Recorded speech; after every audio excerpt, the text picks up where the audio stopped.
So glad you could join me this morning on the Nick Walker Ministries YouTube channel. If you like what you're hearing, we post a video every Friday. Don't forget to like this video and subscribe to our channel. That's a great help and blessing to us. And be sure to share this with people that you think would enjoy this as well. I want to jump into a parable that Jesus told in John chapter 20. Because he said, and as he did with many parables, he said the kingdom of heaven is like this parable. So I want to read this to you, but before I read it to you, I want to give you a statement and a question, and I want you to keep these things in mind as I read it to you. The statement is this: the night is coming when no man can work. You find that in John chapter 9, verse 4. So night is coming, and then the question I have for you is, have you been hired? I'm not asking if you've met the Lord. I'm not asking if you've had an encounter with the Lord. Many of you probably have. And so we could answer, if I said, have you had an encounter with God? Have you ever been touched by the Lord? Has he ever spoken to you? Oh, yes, sure. My question is not, have you met him? My question is, have you been hired by him? Now listen to this parable. It's very, very powerful. For the kingdom of heaven is like a landowner who went out early in the morning to hire laborers for his vineyard. This is Matthew chapter 20, right at the beginning, verse 1. Verse 2, when he had agreed with the laborers for a denarius for the day, he sent them into his vineyard. And he went out about the third hour and saw others standing idle in the marketplace. And he said to those, you also go into the vineyard, and whatever is right I'll give you. And so they went. So they agreed to go for this certain price. Again he went out at the 6th hour and the 9th hour, and he did the same thing. Now, when they say 6th hour and the 9th hour, that's not 6 p.m. and 9 p.m. and 12 p.m. They divided the day back then into watches or hours. And so the work day begins at 6 in the morning. And so when he says he went out early in the morning, he's talking about 6 o'clock in the morning. He went to the marketplace to hire laborers to go work in his field. He then hires people again at 9 o'clock in the morning. He then hires another set of people at noon. He hires another set of people at 3 p.m. And then he hires one more set at 5 p.m. He went out about the third hour and saw others standing idle. That third hour, I believe, would be about 9 a.m. And they were standing in the marketplace. And he said to those, go into the vineyard and do whatever is right, I'll give you. And so they went. And he went out about the 6th and 9th hour and did the same thing. And about the 11th hour, he went out and found others standing around. And he said to them, why have you been standing here idle all day long? Notice that twice in this parable, he's used the word idle. We'll get to that in a minute. It's very powerful in Greek. And so they said to him, because no one's hired us. And so he says, you're hired, go into the vineyard now. And when the evening came, the owner came to his vineyard and said to the foreman, call the laborers and pay them their wages, beginning with the last group to the first. And when those hired about the 11th hour came, which each one received a denarius. And when those hired first came, they thought that they would receive more. So the ones that worked for 1 hour, keep in mind, he hired a group of people at 6 a.m. and the Jewish workday was from 6 a.m. to 6 p.m. So they worked 12 solid hours, and he pays them 1 denarius. And then there's another group that came after them at 9 a.m. and they worked for 9 hours. And so he pays them 1 denarius. And then another group comes for 6 hours. He pays them 1 denarius. Another group comes for 3 hours. He pays them 1 denarius. And then that final group, which he said pay them first, they worked for 1 hour, guys. He went out at the 11th hour. I'm having trouble with my voice today. He went out at the 11th hour, and which was 5 p.m. The workday ends at 6. And he says, I'll hire you for an hour. It doesn't matter how long. I just really, really need you in the harvest field. You see, what you need to understand about the kingdom of heaven and the harvest field is that, first of all, the harvest field is so big, we need as many laborers being thrust into the harvest field as possible.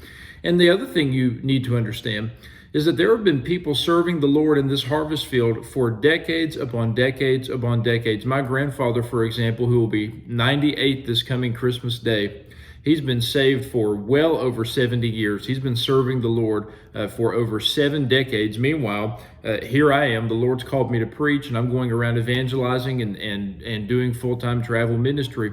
I've been saved for 1 decade. I've been saved for 1 decade. He's been serving the Lord for over 7.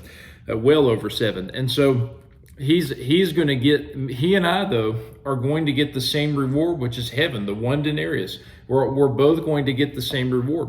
Well, your Bible says here that some of these people became jealous that the ones who had worked for 1 hour got the same reward as the one who had worked for 12. And so the parable ends with the landowner saying, I'm not doing you anything wrong. Did you not agree to work for this reward, for this price? And so they had all agreed to it. They knew what they were getting. And so they all agreed to this. And he says, take what is yours and go, but I wish to give the last man the same as you. Is it not lawful for me to do what I wish with what is my own? Or is your eye envious because I'm generous?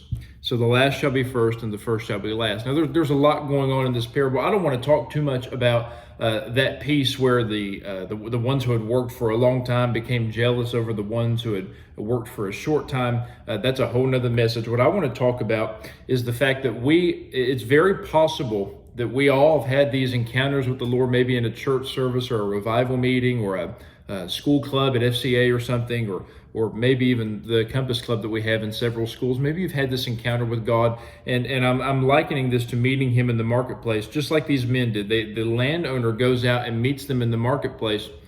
And just because you have an encounter with God does not mean you're working for God. Now, I want to show you this word idle. Go back up to verse 3, Matthew 20, verse 3. And he went out in the third hour and saw others standing idle in the marketplace. I think that's 9 a.m. is the third hour. So they're going to work for about 9 hours.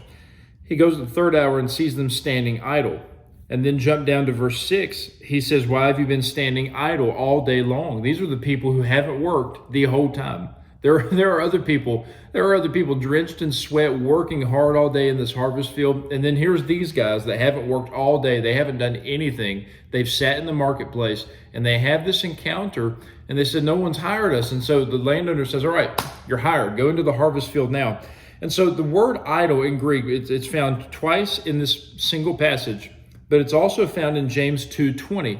Many of you know James 2:20, but I'm reading from my iPad here. It says this, do you want to be shown, you senseless person, that faith without works is dead? It's the same Greek word used for dead in James 2:20 when he says faith without work is dead. So the landowner is actually asking them, why are you standing here dead? Why are you standing here useless? Why are you standing here doing nothing? And many people in the American church have this concept, it's a true concept, that salvation is free. And again, that is an absolutely true concept, although Jesus paid a very significant price. The cost of us to attain salvation is totally free. It's not based on the work you're doing in the harvest field. It's not based on your ministry. It's not based on who your family is. It's not based on your title or your position. This is by grace through faith. Now that's just scripture. Salvation is free, but I would suggest to you that the follow through is costly. You see, saying yes to the Lord is a free thing because the salvation is free. But Jesus also said, what man goes to build a building before he counts the cost and decides, do I have enough money to build this, or am I going to make it halfway through or a fourth of the way through and then quit? And so what I want to encourage you in is this. You may have had this encounter with the Lord and this wonderful experience where he touched you or healed you or delivered you or set you free.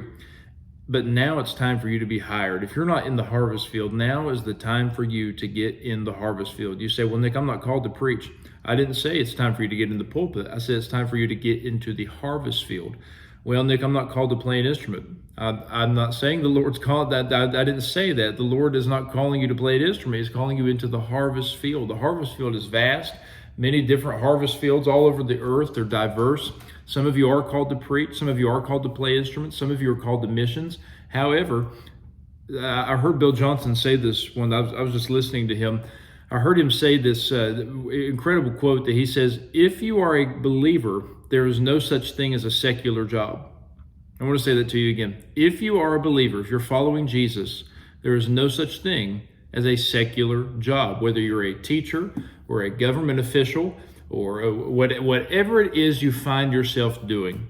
You can so affect the atmosphere around you because Jesus is supposed to be a part of you. And so when Jesus says you're hired, go into the harvest field, what that means is take Jesus with you everywhere you're going. And I don't say that as cliche. I mean, allow the power of the gospel to transform people that you speak with on a day-to-day basis, wherever you find yourself, on a sports team, in a doctor's office, teaching young people in public school classrooms, wherever you find yourself. Let the gospel, the powerful, life-changing gospel, affect the atmosphere that's around you and every person that comes into that atmosphere with you. You have been hired. Now the night is coming, and I don't know whether you've been working your whole life or whether you just start working for the Lord after this video. I would suggest to you that it is not enough to just meet the Lord in the marketplace and have an encounter with him like these men.